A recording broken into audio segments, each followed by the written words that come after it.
insecurity can happen to anyone. So there's this lady that kept coming up, and she's in brand new Mercedes, and she come every week when we get the food.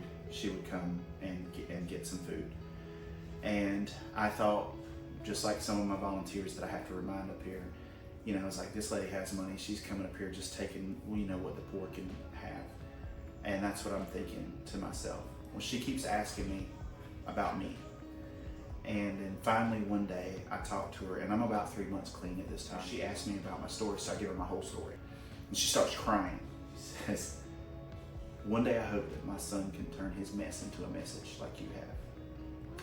So then she tells me that she doesn't have money, her husband has money, and that her son was homeless and he was a drug addict. And he restricted her, that she was on the brink of divorce because he told her, like, do not help him again, do not give him any money. He's monitoring the bank accounts and her credit cards, and like it was on the line, and she was coming up there to get the food for her son because she didn't want him to be hungry. And so one of the things that I learned from being up here, and even that, is you don't know what anybody's situation is. You don't know why they need food. And so it can happen to anybody, you know, food insecurities. They're worldwide. Yeah, like we don't know if somebody borrowed the car or if that person is picking up food for somebody else. We try to treat everybody like family. There's this big thing where the people who really need food, they only want to take like one little thing because they're scared of taking, you know, they don't want to take from other people that might need it.